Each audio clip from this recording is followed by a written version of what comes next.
Je suis ici pour parler de succès. La première règle du succès est d'avoir une vision.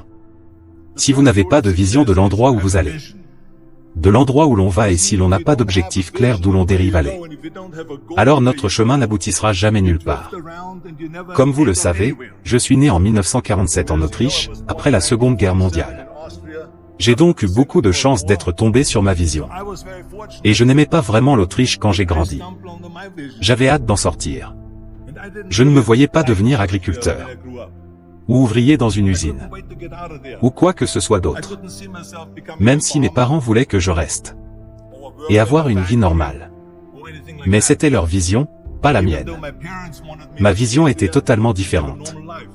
Je sentais que j'étais né pour quelque chose de spécial. Pour quelque chose d'unique, pour quelque chose de grand. Un jour, je suis allé à l'école, je me souviens. J'avais 11 ans. Et ils ont montré un documentaire sur l'Amérique. Là, ils ont montré ce documentaire, les immenses gratte-ciels. Les gratte-ciels. Les immenses ponts. Les autoroutes à 6 voies. Et toutes ces choses dans cette émission. C'est là que je voulais être. Je ne voulais pas être dans le coin avec ces petites maisons de ferme et ces petits bâtiments. Je voulais être en Amérique. Un jour, après l'école, je suis passé devant un magasin. À Graz. Je suis entré et j'ai regardé autour de moi et j'ai vu un magazine. Il y avait un magazine de bodybuilding qui avait Reg Park sur la couverture. Reg Park était alors 3 fois Mr Univers. Et je l'ai vu sur le grand écran dans le rôle de Hercule. J'ai lu cela et je me suis dit waouh. C'est le plan de ma vie. C'est exactement ce que je veux faire. Je veux devenir un champion de bodybuilding. Comme Raj Park. Je veux faire du cinéma comme Rich Park. Et je veux gagner des millions de dollars. Et être riche et célèbre. Comme Reg Park. Tu sais à quel point c'était génial. Que je savais où j'allais. Imaginez que la majorité des gens ne savent pas où ils vont. Moi je savais où j'allais. Que j'allais devenir ce champion de bodybuilding comme lui. Alors il s'agissait juste de savoir comment faire. Comment le faire. J'étais tellement soulagé. Parce que quand on a un but, quand on a une vision, tout devient facile. Alors les gens me demandaient toujours. Quand ils me voyaient à la salle de sport à l'époque où je faisais de la fonte. Ils me demandaient pourquoi tu t'entraînes si fort. Si dur. 5 heures par jour, 6 heures par jour. Et tu as toujours un sourire sur ton visage. Et je disais tout le temps à ces gens, je disais. Parce que moi je vise l'or. Devant moi, il y a le titre de Mr Univers. Je n'ai pas eu le temps de m'en apercevoir, je n'ai pas eu le temps de m'en rendre compte. D'accomplir cet effort pour que cette vision devienne réalité. Chaque série que je faisais. Chaque répétition. Chaque poids que je soulevais me rapprochait un peu plus de cette vision dans la réalité. J'avais hâte de faire un autre squat de 500 livres. Un autre développé couché de 500 livres. Je ne pouvais pas attendre de faire encore 2000 répétitions de redressements assis. J'étais impatient de faire le prochain exercice. À l'âge de 20 ans, je suis allé à Londres et j'ai voulu manquer le concours de l'univers. Je voulais manquer le concours de l'univers en tant que le plus jeune Mr Univers de tous les temps. Et c'était parce que j'avais un objectif. Alors laissez-moi vous dire quelque chose, visualisez. Visualisez votre objectif et poursuivre-le, c'est ça la vie. Vous devez avoir un but, quoi que vous fassiez dans la vie. Peu importe ce que vous faites dans la vie, vous devez avoir un but. 74% des gens détestent leur travail en Amérique. Et il n'y a pas beaucoup de différence quand on est en Europe.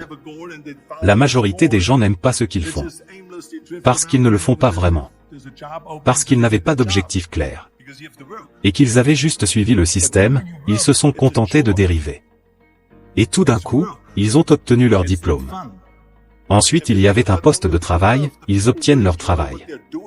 Parce qu'il faut travailler. Mais quand ils travaillent, c'est une corvée. Ce n'est pas amusant, alors vous comprenez là alors seulement. Pourquoi un quart des gens aiment vraiment ce qu'ils font dans la vie. C'est incroyable si l'on y réfléchit. Moi je me suis senti béni de savoir ce que je faisais. C'est comme un étudiant en médecine qui étudie. Et qui sait qu'il veut devenir médecin. Il sait où aller. C'est la même chose en politique. Je me souviens qu'en politique, j'avais une vision très claire. Que je serais le leader de la Californie. Je ne pouvais pas aller plus loin. Car je n'étais pas né en Amérique, je ne pouvais donc pas me présenter aux élections présidentielles. Donc être le gouverneur du 5e plus grand État. Je devrais dire le plus grand État, la 5e plus grande économie du monde. Était pour moi vraiment le titre suprême, l'accomplissement suprême. L'accomplissement en politique. Alors même si les gens sont venus me voir et m'ont dit, pourquoi ne vous présentez-vous pas pour quelque chose de plus petit? Parce que pour eux si je ne me présentais pour quelque chose de plus petit, je n'y arriverais jamais. Moi je me suis présenté au poste de gouverneur et 2 mois plus tard, je suis devenu gouverneur de l'État de Californie. Encore une fois parce que j'avais une vision très claire de ce que j'allais faire de la Californie. C'est donc la règle numéro 1. Avoir une vision. La règle numéro 2 est: n'écoutez pas les récalcitrants. N'écoutez pas les rabat-joie. La seule chose que les gens dans le système entendent de la bouche des gens, c'est que c'est impossible. Ce n'est pas possible. C'est exactement ce que moi aussi j'ai entendu. Mais bien sûr moi, j'ai prouvé aux gens que c'était possible. Alors chaque fois que quelqu'un me disait « c'est impossible », j'attendais que c'était possible. Quand ils disaient non, j'entendais oui. Et quand ils ont dit que c'était impossible, j'ai entendu que c'était possible. Je crois fermement à ce qu'a dit Nelson Mandela. Il a dit un jour que tout est toujours impossible. Jusqu'à ce que quelqu'un le fasse. Je veux être celui qui s'est dit. Je vais le faire et je vais le leur montrer. Peu importe si cela n'a jamais été fait avant. Cela me convient parfaitement. Mais je vais le faire. Et je n'ai pas écouté les opposants. Tout dépend du travail acharné que l'on accomplit. Que l'on fait. J'ai dit que je devais faire du bodybuilding, j'ai travaillé 5 à 6 heures par jour, je vais faire la même chose pour l'art dramatique. Et bien sûr, je suis allé à l'université pour étudier l'anglais. J'ai étudié l'élimination de l'accent. Les cours d'art dramatique. Et tous ces trucs toute la journée. J'ai travaillé et j'ai travaillé dans le travail. Et en peu de temps, j'ai fait un film intitulé Hercule in New York. Qui, bien sûr, s'est retrouvé dans les toilettes. Mais ça ne m'a pas découragé, j'avais toujours la même vision. Et tout d'un coup, j'ai fait les rues de San Francisco. J'ai fait Stephen Green Papingon. Et le méchant et puis tout d'un coup. Dino De Laurentiis du studio Universal m'a demandé de jouer dans Studio Universal pour jouer dans Conan le Barbare. Et après avoir joué dans Conan le Barbare, le réalisateur, lors de la conférence de presse, a dit. Le réalisateur était John Milius. Il a dit à la presse que si nous n'avions pas eu Arnold, nous aurions dû construire un. Réfléchissez Y. Malgré ceux qui disaient le film ne pourra jamais être vendu. Parce que le moment n'est pas le bon. Quelques années plus tard. Le film Conan le Barbare était le premier succès au box-office. Quand il est sorti à l'été 82. Pensez Y et le réalisateur dit aussi que si nous n'avions pas eu son corps, nous aurions dû en construire un.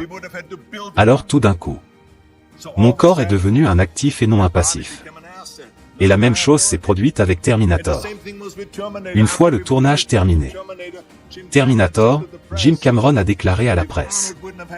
Si Arnold n'avait pas eu cet accent, et n'avait pas parlé comme une machine, je pense que le film n'aurait pas fonctionné, alors pensez Y. Le corps et l'accent qu'ils ont attaqué étaient un atout. Mais je n'ai pas écouté ces losers. Je ne les ai pas écoutés du tout. La réalité, c'est qu'on ne peut pas. Écouter les détracteurs, c'est une leçon très importante pour vous tous. C'est une leçon très importante pour chacun d'entre vous. Quand quelqu'un dit non, c'est une idée stupide. Vous, dans votre esprit, vous n'avez pas à le dire. Mais dites seulement, qu'est-ce que tu en sais? Moi je sais que je peux le faire et je vais le faire. Parce que j'ai une vision claire de ce que je veux et je battrai pour ça.